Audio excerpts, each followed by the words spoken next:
Hello everyone, welcome to keep education. और आज इस वीडियो में मैं डिस्कस करने वाला हूँ, जैसे कि आज सीबीएसई ने आज 10th का रिजल्ट अनाउंस कर दिया। तो बहुत से बच्चों के बहुत अच्छे नंबर आए और कुछ बच्चों के कुछ कम मार्क्स आ गए, मतलब जितनी उन्हें उम्मीद थी उससे कम मार्क्स आए।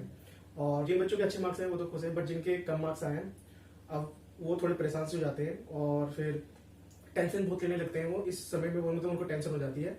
और जिनकी कंपार्टमेंट आई है फिर उनको टेंशन होती है कि अब मेरा एडमिशन नहीं हो पाएगा, किसी भी आगे जाकर मैं किसी भी कोर्स में एडमिशन नहीं ले पाऊंगा। तो इसी के ऊपर मैंने एक वीडियो बनाई है कि क्या नंबर ही सब कुछ होते हैं हमारी लाइफ में। क्या 10th के बाद अगर नंबर नहीं आएंगे तो आगे हम कुछ नहीं कर सकते, या अगर एक दो सब्जेक्ट में कंपार्टमेंट आती है तो हम क्या आगे जाके किसी भी कोर्स में एडमिशन नहीं ले पाएंगे। ठीक है, एक छोटी सी वीडियो बनाई है। तो आज बात करते हैं टॉपिक पे क्या क्या बात है। ठीक है, मैंने कुछ पॉइंट बनाए, हम उस पॉइंट पे बात करेंगे और समझेंगे क्या मतलब 10th में नंबर ही सब कुछ है या उससे आगे कुछ हो सकता है। जैसे कि सबसे पहले मैंने ये लिखा है, क्या नंबर ही सब कुछ है।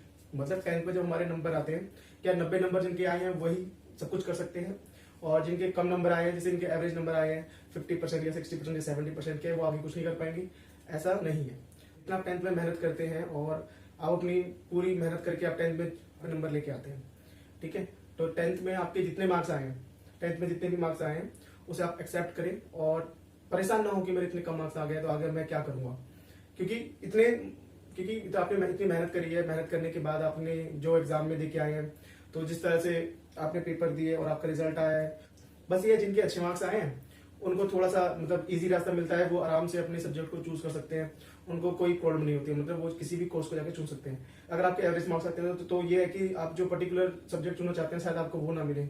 बट अगर आपको आपका पर्टिकुलर सब्जेक्ट नहीं मिलता, आप उसके अलावा कोई और कोर्स भी चुनते हैं, तो आप उस कोर्स को भी अच्छे से पढ़ के, मतलब उस कोर्स में भी अच्छे से पढ़ के अपने एफर्ट को यूज करके उसमें और आगे अच्छे से कर सकते हैं। तो जरूरी है कि आपके 90% आए, 80% आए या ज्यादा नंबर आए तभी आपकी आगे जाके आप कुछ कर सकते हो। अगर आपको थोड़े कम नंबर भी आए तो उससे भी आप आगे जाके कुछ ना कुछ कर सकते हो।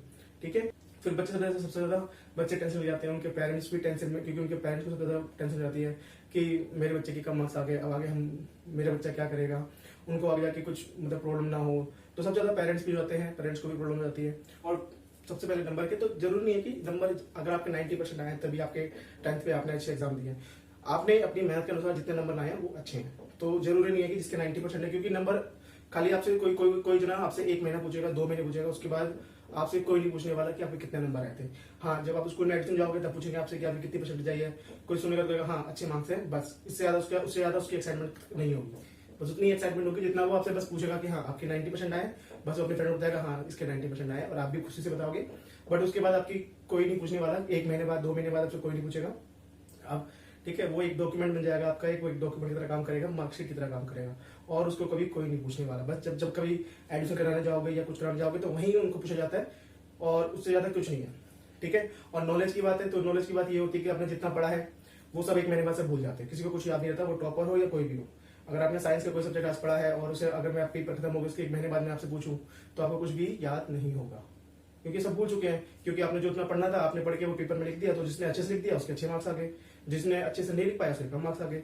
तो ये नहीं है कि जिसने बहुत अच्छा पढ़ के पेपर में लिख के आ गया है तो वो टॉपर हो गया, बस वो उसके अच्छे नंबर आ गए। आप अपने उस तरह से नहीं लिख पाए, उसकी गाइडेंस थोड़ी अच्छी थी, आपने अपनी पूरी जो नॉलेज थी उसको यूज करके आपने लिख के आए। ठीक है, तो ये होता है नंबर। तो जरूरी नहीं है कि अच्छे नंबर ही आपको आगे ले जाएंगे, तो आप एवरेज मार्क्स ला के भी बहुत कुछ कर सकते हैं। ठीक है, दूसरा है, क्या सब कुछ खत्म हो गया। अब बच्चे कहते हैं सर मेरे 50% आया, मेरे 60% आया है, तो आगे मुझे किसी भी कोर्स में अच्छे से एडमिशन नहीं मिलेगा। ऐसा कुछ नहीं है। आप बस ये है कि आप जो चाहते हो वो कोर्स नहीं मिलेगा, आप जो चाहते हो वो कोर्स नहीं मिलेगा। अगर आप चाहते हो कि मैं 60% लेके साइंस में एडमिशन ले लूं और मुझे साइंस अच्छी लगती है, मैं साइंस पढ़ना चाहता हूँ, तो हो सकता है आपको 60% में साइंस ना मिले। ठीक है, आपको कोई और कोर्स मिल जाए, कॉमर्स मिल जाए या आर्ट्स मिल जाए, तो वहां जाके आप फिर उस सब्जेक्ट को चूज करें। फिर वही होता है कि बच्चे को जो सब्जेक्ट चाहिए था वो नहीं मिलता, तो थोड़ा निराश हो जाता है और उसका फिर दूसरा सब्जेक्ट में मन नहीं लगता। अब यह है कि आपने जितनी मेहनत करी थी उसके हिसाब से आपके मार्क्स आए, और आपको अगर जो भी कोर्स मिलता है आप उसको बड़े ध्यान से पढ़ें तो आगे जाके आप उस कोर्स में अच्छा कर सकते हैं, है ना। क्योंकि सब सारे कोर्स आगे नहीं है, साइंस बिल्कुल अलग हो जाएगी, कॉमर्स अलग हो जाएगी, आर्ट्स अलग हो जाएगी, तो हर कोर्स अलग अलग है। ठीक है, तो आप किसी को भी चुन सकते हैं अपने सब्जेक्ट के अकॉर्डिंग कि भाई मुझे कौन सा लेना चाहिए जिसमें मैं अच्छा कर सकूं आगे जाकर। बस आपकी ये है कि आपको आगे जाके और मेहनत करनी है, आगे मेहनत करोगे तो आपको कोई दिक्कत नहीं होगी। ठीक है, दूसरा है भाई, सबसे पहले माता पिता के अलावा और कोई साथ नहीं देगा, उनके लिए खुश रहे। अब देखो मार्क्स कम आए तो मार्क्स कमाती टेंशन आती है, बच्चे मतलब सोचने बहुत लगते हैं और सबसे ज्यादा वो दोस्तों को देख के ज्यादा दोस्त तो होते हैं जो, और जो अलग हमारे रिश्तेदार होते हैं वो अलग से थोड़ी सी और अच्छा, अलग से हमारी थोड़ी और तारीफ कर देते हैं, तो वही पेरेंट्स को और माँ बाप को और दुख हो जाता है। तो वही है कि खाली माँ बाप ही आपका दुख समझ सकते हैं, खाली वही आपकी चिंता करते हैं और कोई आपकी चिंता नहीं करेगा। वो खाली आपको मतलब आपको एक तरह से डिमोटिवेट करने के लिए ही बोलते हैं। तो अगर कम नंबर आते हैं तो खाली अपने माता पिता का बात माने, उन्हीं की सुने, क्योंकि जो वो बोलेंगे वही सही है। तो आपके माता पिता के अलावा और कोई साथ नहीं देने वाला, तो किसी और की बात को ज्यादा सीरियसली ना लें। बस ये है कि पेरेंट्स को थोड़ा बुरा लगता है कि उन्होंने इतना मेहनत करके आपको पढ़ाते हैं और अब जब उनको उनको उस चीज का रिजल्ट नहीं मिलता तो मतलब उन्हें थोड़ा दुख तो होता है। बट ये है कि अगर वो कोई गुस्से से कभी कुछ बोल देते हैं तो उस पर ज्यादा दिल पे ना ले, क्योंकि थोड़ा गुस्सा तो बनता है, अगर कभी कुछ हो जाता है तो थोड़ा वो तो कर सकते हैं ना। तो यहाँ से सुन के यहाँ से निकाल दिया करो, कुछ नहीं होता, घर वाले तो बोलते ही हैं। बस ये कि बाहर बाहर वालों की बातों को तो सुनना ही नहीं है, वो तो बोलेंगे, आपका कुछ नहीं, उनका कुछ नहीं कर सकते आप, है ना। ठीक है। और फिर कभी दूसरे से तुलना ना करें। भाई सबसे होता है भाई मेरे इतने 60 मार्क्स आए, उसको 70 मार्क्स आए हैं, तो कंपेयर करना बड़ा जल्दी स्टार्ट कर देते हैं हम। ठीक है, कंपेरिजन जितना कंपेयर करोगे उतनी टेंशन होगी, सीधी सी बात है। आप अपने इंडिविजुअल अलग हो, दूसरा इंडिविजुअल अलग है। ठीक है, हर बंदे की पर्सनैलिटी अलग होती है। ठीक है, तो हर बंदा ये नहीं है कि एक जैसे स्कोर कर सकता है। ठीक है, अगर कोई बच्चा 90% लाता है तो वो 90% लाएगा, क्योंकि वो अलग तरह से पढ़ता है और आप अलग तरह से पढ़ते हो।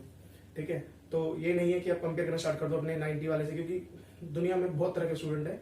अगर आप सबसे अपने आप को कंपेयर करोगे तो फिर तो आप एडजस्ट नहीं कर पाओगे। फिर किस तरह से एडजस्ट करना है, तो कंपेरिजन मत करो कभी किसी से। जैसे हो वैसे खुश रहो। ठीक है, सबसे पहले जैसे हो वैसे रहो और ज्यादा बातें मत सोचो, यही बात है। ठीक है, नेक्स्ट क्या है आपकी लाइफ की पहली रुकावट है। ये आपकी लाइफ की पहली रुकावट है। अभी आपकी लाइफ की पहली रुकावट कैसे? 1st to 9 तक आप एग्जाम देते हो, रिजल्ट आता है, ज्यादा इंक्वायरी नहीं होती, कोई बस आपके फ्रेंड या आपके जो रिलेटिव है वो पूछ लेते हैं। बस जब 10th का एग्जाम होता है तो उसमें मतलब बहुत ज्यादा ही उसको वो लेके चलते हैं कि 10th में अच्छे मार्क्स लाना जरूरी है, 10th में मार्क्स नहीं आएंगे तो ये हो जाएगा, वो हो जाएगा, मतलब बहुत सारी बातें होती है। ठीक है, तो ये आपकी लाइफ में सबसे पहला ऐसा हडल था जिससे आपको बहुत, अगर आपको लगता है कि मेरे कुछ कम मार्क्स आ गए तो आपको लगता है, मतलब आपको पहली बार वैसा फील होता है कि थोड़ा ज्यादा ही बुरा फील होता है, क्योंकि 9th-10th में कम मार्क्स आते हैं उतना फील नहीं होता। और आपकी मेच्योरिटी लेवल भी थोड़ी ऐसी हो जाती है कि क्योंकि आपके एनवायरमेंट में सारे फ्रेंड होते हैं और उनसे आप टच में रहते हैं। तो फोन है, फेसबुक है, व्हाट्सएप है, बहुत चीजें हैं।